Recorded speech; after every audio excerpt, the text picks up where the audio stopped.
ملائیں گے، اور اگر سر سے ملنے کی تمنا کی تو سر سے ہو جاؤ گے، تمہارا پتا بھی نہیں چلے گا۔ ملنا ہے تو قدموں میں آؤ، تو جتنے حروف آتے الف کے قدم سے ملتے، اور جب ملنے چلتے تو دوسری آواز اور الف دیتا ہے۔ ملنے آنا ہے تو جو تمہاری اصلی حیثیت ہے اس کو گھٹا کے آنا۔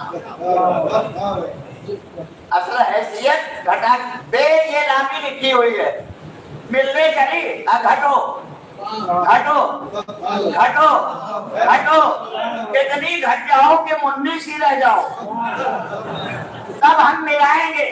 اور اگر ذرا اپنی حیثیت میں آئے تو کبھی نہیں ملائیں گے۔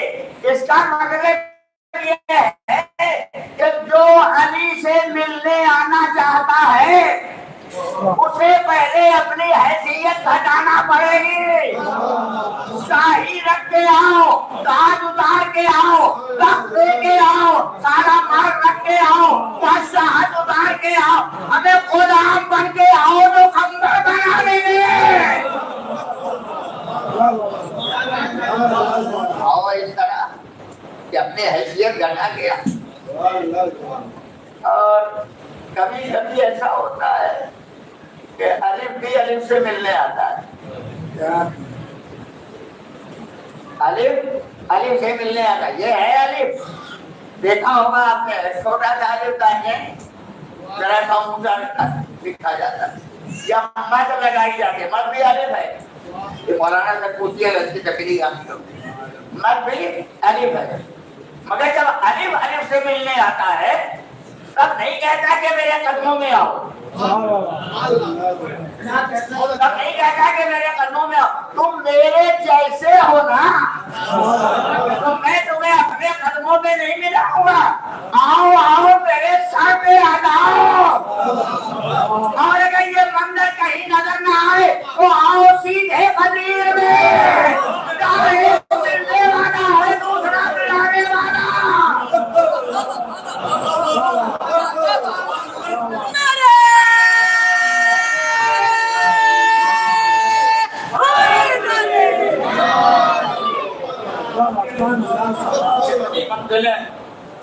میں نے الف کی ذرا سی تشریح کی ہے، یہ تو عجب بات ہے۔ اس کے لیے پیغمبر نے فرمایا ہے علی منی بمنزلۃ الکعبہ، علی کعبے کی طرح ہے۔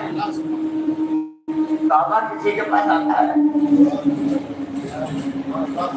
آتا ہے کسی کے پاس؟ ہمیں نہیں کروڑات کروڑ خرچ کرو، آئے گا نہیں، تمہیں جانا پڑے گا۔ کعبے سے توسل اگر کرنا ہے، قریب جانا ہے تو خود جانا پڑے گا، کعبہ نہیں آئے گا۔ اس لیے جو روایتوں میں مسلسل درج ہے کہ علی کا چلے گئے دربار میں، علی چلے گئے دربار میں، علی چلے گئے دربار میں، قسم ہے بالکل راویوں کا فراڈ ہے۔ علی دربار میں نہیں گئے، علی اگر گئے ہیں تو اسلام کا مسئلہ حل کرنے کے لیے، دربار سے علی کو کوئی واسطہ نہیں تھا۔ دربار کو تو زینت مل جاتی اگر علی چلے جاتے، ورنہ یہ جھوٹوں کا دربار، یہ قصابوں کا دربار، یہ جھوٹوں چوروں بے ایمانوں کا دربار، اس دربار میں علی جیسا صادق جائے گا، علی جیسا صداقت کا پیغام دینے والا جائے گا؟ وہ نہیں جائے گا۔ یہ تو کچھ بھی نہ تھے۔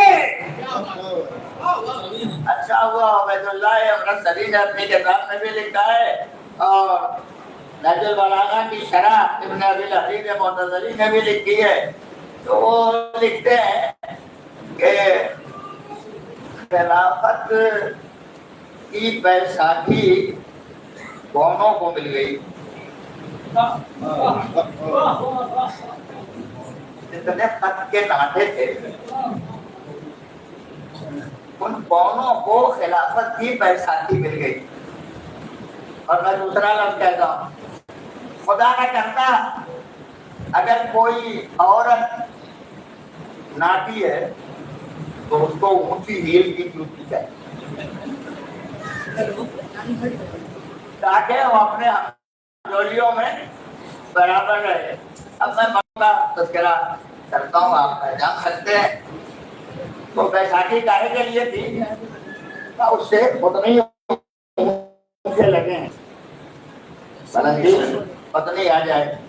ان بیساکھیوں کے سہارے اپنے آبرو بنانے والے، اپنی عزتوں کو بلند کرنے والے وہ مقابلہ کریں گے مولا کائنات کا. عرب کی گندی نالیوں میں بہنے والے کیڑے وہ مولا کائنات کا مقابلہ کریں گے جو خانہ کعبہ میں پیدا ہوا اور کعبہ پیدائش کے بعد نجس بھی نہ ہوا. تو ان کا مقابلہ کریں گے وہ صاحب تطہیر، وہ مالک طہارت، وہ طہارتوں کی مرکزی منزل اور یہ گندی نالیوں میں پڑنے والے. ہمیں عرب کے چرواہے، گجریے، بادیہ نشین